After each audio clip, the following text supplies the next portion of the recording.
বড় দুটি দল বলতে আপনি কোন দুটি দলকে বোঝাচ্ছেন? বিএনপি ও জামাত। আমরা তো যতদিন দেখে এসেছি বড় দুটি দল বলতে এটা বোঝানো হতো যে আওয়ামী লীগ, যেটা এখন আপনার হয়ে গেছে, নিষিদ্ধ হয়েছে। আসসালামু আলাইকুম স্যার, আপনাকে অনেক শ্রদ্ধা করি, সম্মান করি, কিন্তু আপনার এই বক্তব্যটা মানতে পারলাম না, কারণ আপনার বক্তব্যের মধ্যে অহংকারীমূলক কথাবার্তা চলে আসছে। আর অহংকার হলো পতনের মূল। বাংলাদেশে জামাত ইসলাম এত বড় একটা দল, আপনি বলতেছেন যে বাংলাদেশের মধ্যে বিএনপি আর হলো আওয়ামী লীগ ছাড়া কোনো দল নাই, বড় কোনো দল নাই।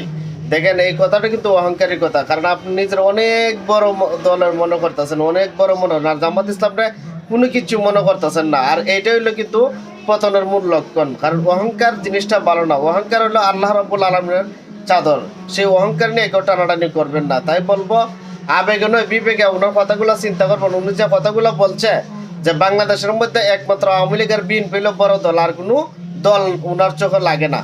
তাই বলবো, এই কথাটা কিন্তু অহংকারীমূলক, আর অহংকারী কিন্তু পতনের মূল লক্ষণ।